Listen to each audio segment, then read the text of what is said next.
حمد اس رب العزت کی، شکر اس پروردگار کا، توفیق اس رب کی کہ جس نے ہمیں آج جشن باب الحوائج منانے کا شرف بخشا، اور کرم ہے اس مالک کا کہ اس نے ہمیں ایسے در عطا فرمائے ہیں کہ جس در نے ہمیں کبھی کسی اور در پر جانے نہیں دیا، اور شکر اس خالق کا کہ اس نے آج کا دن بھی ہمارے زندگی کی قسمت میں لکھ دیا کہ آج کی رات اور آج کا دن بھی ہم اہل بیت کی مودت اور محبت میں گزار سکیں۔ اور یقیناً ہم سب اسی لیے اکٹھے ہوئے کہ ہم مولا باب الحوائج ابو الفضل العباس علیہ السلام کہ جن کو باب الحوائج کہا جاتا ہے، اور جن کا ایک ورد ہے کہ جب بھی کبھی کوئی مشکل آئے، شروع میں بتاتا چلو انشاءاللہ کیونکہ موضوع سے متصل ہو جاؤں گا تو میں چاہتا ہوں کہ شروع میں آپ کے سامنے یہ بات گزار کر دوں تاکہ آپ اسے اپنی زندگی میں لا سکیں اور اسے عمل تر بنا سکیں۔ روایات ہیں اور واقعات بھی سنے گئے اور علماء سے بھی سنے گئے، اور لوگوں کے حالات کو بھی جب معلوم کیا تو پتہ چلا یہ وہ عمل ہے جو بہت ہی مجرب عمل ہے، بہت ہی مجرب عمل پایا گیا ہے۔ وہ مجرب عمل کیا ہے؟ وہ یہ ہے کہ آپ کسی بھی مشکل میں گرفتار ہو جائیں، کوئی کام نہیں ہو رہا، کسی مشکل میں گرفتار ہو گئے تو آپ نے ایک تسبیح 199 مرتبہ، روایات میں آیا کہ آپ نے اس تسبیح کو 199 مرتبہ پڑھ کر آپ نے مولا ابو الفضل العباس کو ہدیہ کرنا ہے، اور یقیناً یہ کام آپ کا ہو جایا کرتا ہے۔ یہ مجرب عمل بتایا گیا۔ وہ کیا تسبیح ہے؟ میرے تمام بھائیوں کو یاد ہوگی، یا کاشف کرب عن وجہ الحسین علیہ السلام، اکشف کربی بحق اخیک الحسین علیہ السلام۔ اگر آپ اس کے ترجمے پہ غور کریں، اے اب اپنے بھائی حسین کی پریشانی دور کرنے والے، آپ نے جناب ابو الفضل العباس کو پکارا تو کس طرح پکارا؟ یا کاشف کرب عن وجہ الحسین علیہ السلام، اے حسین کے چہرے سے پریشانی کو دور کرنے والے۔ دنیا دعائیں کر رہی ہے، دنیا کی مشکل کو کشا کرنے والے کا نام حسین ہے، اور جو حسین کی پریشانی دور کرتے اسے ابو الفضل العباس کہتے ہیں، جو حسین کی پریشانی کو دور کرتے۔ اور کہا کہ اپنے بھائی حسین کے چہرے سے پریشانی کو دور کرنے والے ہماری بھی پریشانی کو حسین کے صدقے میں حل فرما دیں۔ اور یقیناً بات ہے کہ جب ہم یہ دعا کر رہے ہیں تو پھر بہت سے سوالات ہم پر آ جاتے ہیں کہ آپ کیا مزاروں سے، آپ کیا روزوں سے، بھائی ہم مانگیں گے، کسی کو اعتراض ہو یا نہ ہو، کیونکہ ہمارے ذہن میں ہے کہ آدم کو سجدہ ہوا تو لوگ اسی بات کو لے کر بیٹھ گئے کہ بھائی آدم کو سجدہ ہوا، آدم کو سجدہ ہوا، آدم کو سجدہ ہوا۔ بھائی آدم کو سجدہ نہیں ہوا، قرآن پڑھ کر دیکھیے، قرآن کہہ رہا ہے کہ ہم نے کہا کہ جب ہم آدم میں اپنی روح کو پھونک دیں تو پھر تم سجدے میں چلے جانا۔ آدم کو قبلہ بنایا گیا ہے، سجدہ کیا گیا ہے اللہ کی طرف سے، یعنی بات پتہ چل گئی۔ جس طرح آدم کا سجدہ مشہور ہے نا، اسی طرح ہمیں بھی کہتے، لیکن ہم نے یہ بھی کبھی نہیں کہا کہ ہم ان سے ڈائریکٹ مانگیں گے تو یہ ہمیں نہیں دے سکتے۔ میں اپنے عقیدے کی بات کر رہا ہوں، اپنے کیا اہل بیت کے عقیدے کی بات کر رہا ہوں۔ ہم نے یہ بھی کبھی نہیں کہا کہ یہ ہمیں ڈائریکٹ نہیں دے سکتے، دیتے ہیں، پوری کائنات کے اختیار ان کے ہاتھوں میں ہے، لیکن جب بھی دعا کی ہے ان کے وسیلے سے خدا سے مانگا ہے۔ اور پھر پوچھتے ہیں کہ بھائی آتے ہیں یا نہیں آتے ہیں؟ کیوں نہیں آتے؟ ہمارا عقیدہ، ہمارا نظریہ، کیونکہ تمام مشکلوں کو جب بھی ہم نے پایا ہے یا علی مشکل کشا نے حل کیا ہے یا عباس مشکل کشا نے حل کیا ہے۔ ہماری تمام مشکلوں کو حل کرنے والے یہ اہل بیت کا گھرانہ ہے کہ ہمیں جب بھی کوئی نہ کوئی دیکھیں وسیلہ اتنا ضروری ہے۔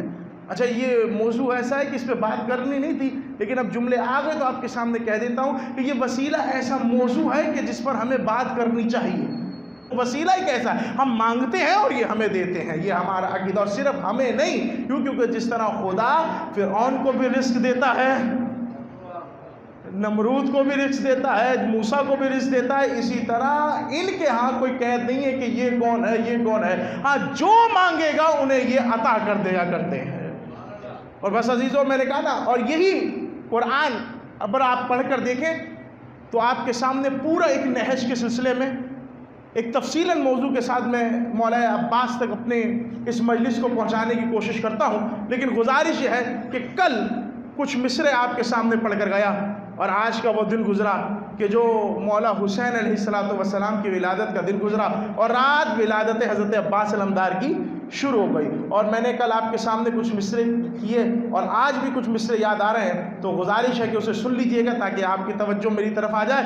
میں نے کہا کہ حسین کشتی نجات کی ہے، کوئی بھی اب چاہتا ہے نا تو حسین کے ذریعے سے جائے گا، اور حسین کشتی نجات کی ہے، حسین صاحب اعجاز بھی ہے، حسین کشتی نجات کی ہے، حسین صاحب اعجاز بھی ہے، رسول کی یہ آواز بھی ہے، بطول کے دل کا چین بھی ہے، شعوس ہے بلند و بالا، حسین محسن ہے انبیاء کا، شعوس ہے بلند و بالا، حسین محسن ہے انبیاء کا۔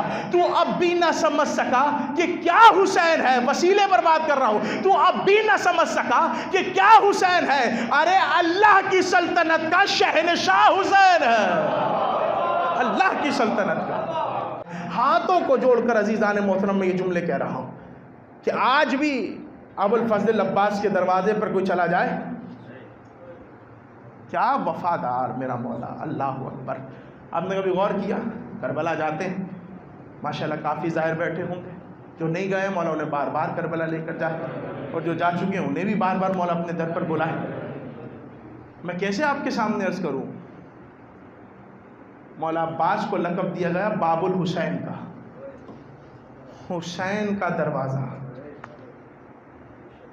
اس کی تمہید کیا ہے؟ اس کی تمہید یہ ہے کہ آج بھی اگر آپ کو زیارت حسین کے لیے جانا ہے نا، اللہ اکبر، ہر امام کا اذن دخول اس کے روزے پہ پڑھا جاتا ہے، لیکن حسین کے لیے اذن دخول عباس علمدار سے لیا جاتا ہے۔ عباس علمدار پر اذن دخول پڑھیے اور یہاں سے اجازت لے کر آپ حسین کے دروازے تک جائیے، تب پہلے یہاں سلام کرو اور اس کے بعد وہاں آ کر سلام کرو حسین کے دروازے۔ یہ باب الحوائج کتنا دیا، کس نے دیا ہے معیار؟ یقین جانے جو بھی روایات ہے کہ جس نے بھی عباس علمدار کی جرت میں، حضرت عباس علمدار کی شخصیت میں فرق لانے کی کوشش کی اس حوالے سے کہ وہ معصوم تھے یا معصوم نہیں ہے، کہا یہ بحث نہیں کرنا ان پر، ان کا مقام اگر کوئی کم کرنا چاہے گا، روایات ہیں کہ کوئی آیا ہے وہ مولا عباس کے روزے پر نہیں جاتا تھا، مولا حسین کے روزے پر پڑا رہتا تھا، دعائیں کرتا رہتا تھا، اس نے خواب میں دیکھا کہ حسین آئے ہیں اور حسین کے ساتھ ماں فاطمہ زہرا ہے، وہ کہہ رہی میں تیری یہ زیارت کبھی قبول نہیں کروں گی جب تک تو میرے بیٹے عباس کی زیارت کے لیے نہیں آئے گا۔ یہ روایت کی جا رہی ہے، یہ کس لیے اتنا مقام کیوں ملا ہے، میں آپ کے سامنے کیسے عرض کروں؟ اور اگر مولا عباس کا پیغام اور مولا عباس کا دیکھنا ہے مقام کیا ہے تو آپ دیکھیے، یہاں ولادت ہوئی ہے مولا عباس کی، ولادت ہوئی ہے۔ اچھا کیا کرتے کیا تھے؟ روایات کہتی ہیں کہ کچھ جب شہزادی کا پہلو ٹوٹا تھا، میں مصائب نہیں پڑھنا چاہ رہا، لیکن اس وقت شہزادی ایک چھوٹا سا کرتا سیتی تھی، پوچھا گیا کرتا کس کا ہے، کہا یہ میں اپنے بیٹے عباس کے لیے سی رہی ہوں۔ عباس کے آنے سے پہلے یہ اہتمام کیا جا رہا ہے، زہرا اہتمام کر کے جا رہی ہیں۔ روایات ہے کہ بی بی زینب کو کچھ وصیت کر دی، بی بی زینب کے کان میں جب آواز گئی کہ یہ بیٹا، یہ بچہ ہے جس کا نام عباس ہے، بی بی زینب نے ہاتھوں پر لے لیا، ہاتھوں پہ لے کر کہا بابا میرا عباس بھائی یہی ہے، کہا یہی ہے، کان میں کچھ کہنا شروع کیا، مولا علی نے روکا، کہا کیا کہتی ہو، یہ تو چھوٹا ہے، اسے کیا سمجھ میں آئے گی؟ کہا نہیں، اماں کی امانت تھی جو میں دے رہی ہوں۔ کہ بھائی کیا امانت ہے؟ کہ میری اماں نے کہا تھا جب تیرا بھائی عباس آ جائے تو اس کے کانوں میں میرا سلام کہہ دینا اور کہہ دینا میرا پردہ آج سے تیری حفاظت میں ہے۔ یہ روایات ہیں عزیزان محترم۔ اور اگر مقام عباس اور دیکھنا چاہتے ہیں عزیزوں تو کبھی اس نہج سے بھی دیکھا کریں کہ آپ جاتے ہیں زیارت کرنے کے لیے مولا عباس کے روزے پر، جب مولا عباس کے روزے پر جائیں زیارت کریں تو آپ ایک زیارت پڑھتے ہیں، اور وہ زیارت میں مقام عباس کو واضح کیا گیا۔ وہ زیارت کس کی ہے؟ امام جعفر صادق جب مولا عباس کے روزے پر گئے ہیں تو جو زیارت امام جعفر صادق نے پڑھی ہے اس زیارت کو آپ تک پہنچانا چاہتا ہوں کہ اس زیارت کا مقام کیا تھا اور مولا نے اس زیارت میں پڑھا کیا۔ پہلے مولا نے اس زیارت میں 3 لعنتیں کی ہیں، آئے ہائے، یعنی مولا جعفر صادق نے جا کر سب سے پہلے لعن کیا، پھر درود پڑھی۔ لعن سے فضیلت سمجھ میں آ جائے گی، ٹھیک ہے؟ لعن کی 3 لعنتیں کی۔ کیسی لعنت؟ پہلے گئے کھڑے ہوئے مولا نے کہا لعن اللہ من قتل، اللہ لعنت کر عباس کے قاتل پر۔ آپ میرے ساتھ ایسی بے شمار کہتے رہیے گا، پہلے کہا لعن اللہ من قتل، دوسری لعنت وَلَعَنَ اللَّهُ مَنْ جَاهِلَ حَقَّكَ وَأُسْتَخَفَّ بِحُرْمَتِكَ، پروردگار اس پر لعنت کر جو جہالت کی بنیاد پر عباس کے حق کو اور حرمت کو کم کرے۔ آپ نے غور کیا جو عباس کی حرمت کو، عباس کی حرمت کے ساتھ ساتھ عباس کی عزت کو کم کرنے لگے، اے اللہ تو اس پر لعنت کر۔ اور تیسرا کیا جانتے ہیں؟ وَلَعَنَ اللَّهُ مَنْ حَالَ بَيْنَكَ وَبَيْنَ مَاءِ وَفُرَات، اے پروردگار تو اس پر لعنت کر جو عباس اور فرات کے درمیان حائل ہوتا رہا۔ یہ مولا امام جعفر صادق نے لعنت کی اور 3 مرتبہ لعنت کی۔ بھائی کون فرات کے ہوتا رہا؟ کہ اس لیے کہ عباس فرات پہ پہنچ گئے تو حسین جنگ جیت جائیں گے، حسین جیت جائیں گے۔ حسین تو ویسے بھی جیت گئے لیکن سکینہ تک پانی نہ لے کے جایا جا سکا۔ لیکن میں جملے کہوں گا، اس کے بعد سلام کیا، اور وہ سلام قسم خدا کی اگر آپ غور کریں تو آپ کو سمجھ میں آ جائے گا۔ مولا کھڑے ہوئے امام جعفر صادق ابوالفضل عباس کی گھڑی کے سامنے اور کہا سلام اللہ و سلام الملائکۃ المقربین و انبیاء المرسلین و عبادہ الصالحین و جمیع الشہداء والصدیقین والزاکیات والطیبات۔ نہیں پہنچے جو تو میں پہنچاؤں گا، میری ذمہ داری ہے۔ 7 سلام کیے۔ پہلا سلام کیا سلام اللہ، اے عباس تم پر اللہ کا سلام۔ قرآن کھول کے دیکھیے، قرآن کھول کے دیکھیے، قرآن میں آپ کو ملے گا انبیاء کو خدا کی طرف سے سلام آیا، انبیاء کو خدا کی طرف سے سلام آیا۔ جناب عیسیٰ کے لیے ہے کہ جناب عیسیٰ پر سلام ہو اس دن جب وہ پیدا ہوئے اور اس دن جب وہ اس دنیا سے رخصت ہوئے، یہ ہے جناب عیسیٰ کے لیے۔ لیکن عباس کے لیے سلام آیا، اے عباس تم پر سلام ہو جب جب سورج طلوع ہوتا ہے، جب جب سورج غروب ہوتا ہے۔ عباس تم پر اس وقت سلام ہو جب جب سورج طلوع ہوتا ہے، جب جب سورج غروب ہوتا ہے۔ کتنے سلام کا سلام اللہ کا سلام ہو۔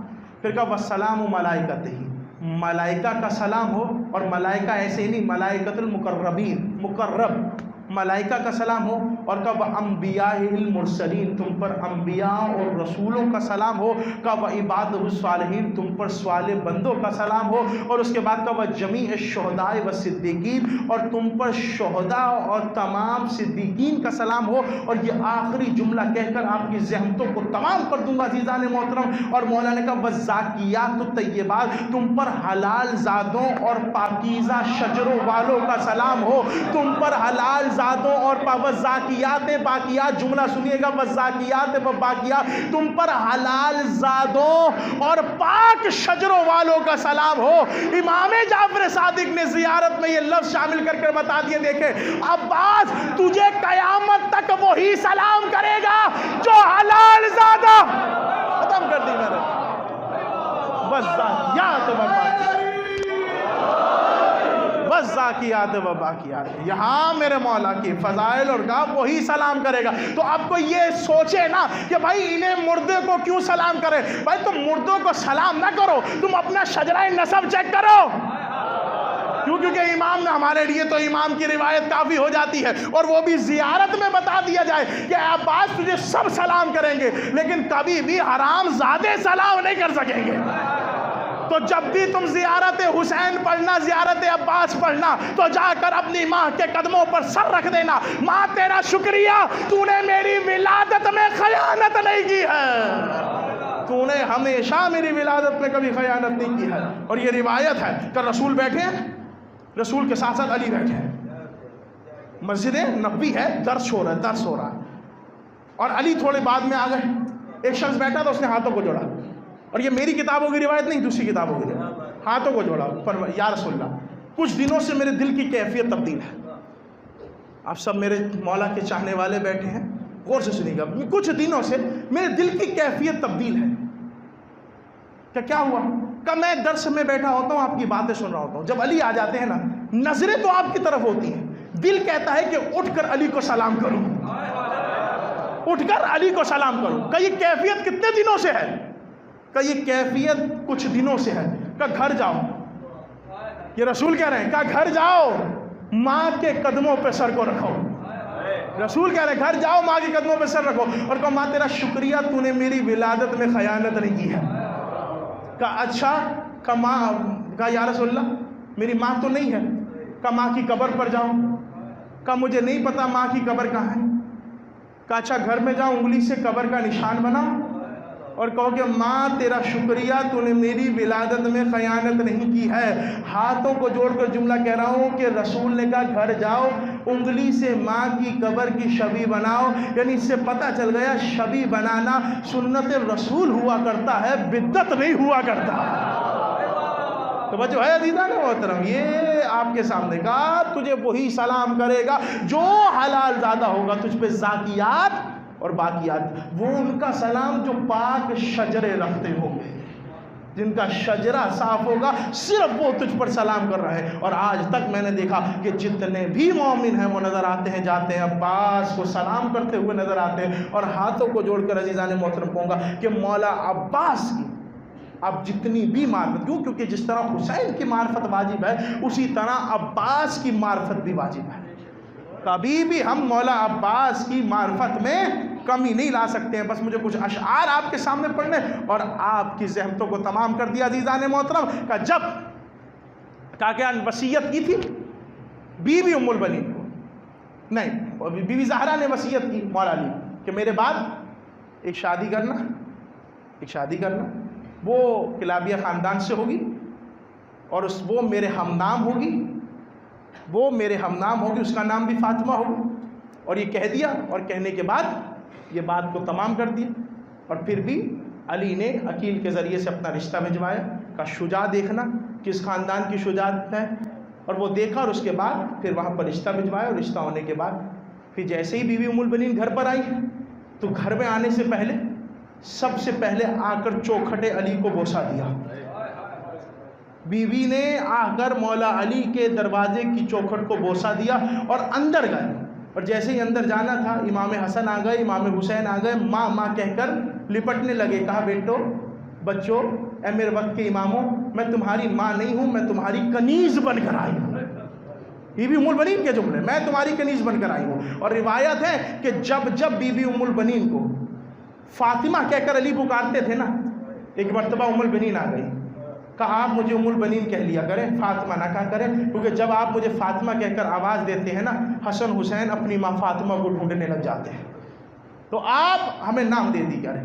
کہ پھر بی بی نے وصیت کی، اور وصیت کرنے کے بعد جب یہ ہوا تو شاعر کہہ رہا ہے کہ ماں کے پاکیزہ خواب کی تعبیر ہے عباس۔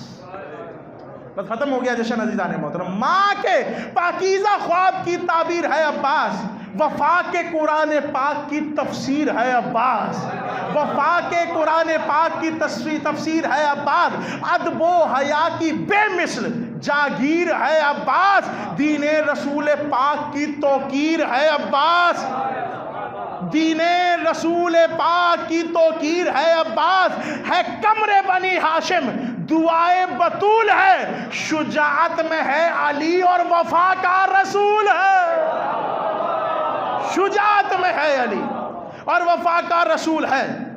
اب بی بی ام البنین کے ہاتھوں میں عباس ہے، اور بی بی ام البنین کہہ رہی ہے حسین دنیا کی، گود میں لے کر کہہ رہی ہے حسین دنیا کی انجمن کا سالار سمجھوں تو یہ بھی کم ہے، حسین دنیا کی انجمن کا سالار سمجھوں تو یہ بھی کم ہے، تجھے گلستان حسن کی گر بہار سمجھوں تو یہ بھی کم ہے، تمام دنیا کے حسن کا گر نکھار سمجھوں تو یہ بھی کم ہے، حسن یوسف ہے کتنا پیارا وہ پیار سمجھوں تو یہ بھی کم ہے، حسن یوسف ہے کتنا پیارا وہ پیار سمجھوں تو یہ بھی کم ہے، حسین ملتے نہیں ہیں ایسے حسن کا ایسا حق شناس تو ہے، بطول نے جس کا نام رکھا بے مثل میرا عباس تو ہے، بطول نے جس کا نام رکھا بے مثل میرا عباس تو ہے، جو بھی نام عباس کو وسیلہ دعا بنا لیتا ہے، جو بھی نام عباس کو وسیلہ دعا بنا لیتا ہے، حاجات کو اپنی پل بھر میں وہ پا لیتا ہے، علم عباس گھر اپنے لگا پہ تو لگا کے دیکھ تو بھی، قسم خدا کی یہ اجڑے گھروں کو بھی بسا دیتا، یہ اجڑے گھروں کو بسا دیتا ہے۔ اور بس آخری جملہ کہ سن لے جہاں والے ملنگوں کا نظریہ، آج بھی ہماری چھتوں پر جو عباس سے علمدار علم ہے، یہ کیوں ہے اور اس کی کیوں ہم نے اپنی چھتوں پہ لگایا؟ سن لے جہاں والے ملنگوں کا نظریہ، عباس شہنشاہ کا علم کیوں گھروں پر ہے؟ عباس شہنشاہ کا علم کیوں گھروں پر ہے؟ ہم نے یہ طے کیا کہ پنجے کی شکل میں ابن علی کا ہاتھ ہمارے سروں پر ہے، ابن علی کا ہمارے سروں پر ہے۔ بس دعا ہے پروردگار، مل کر جواب دیجئے گا یا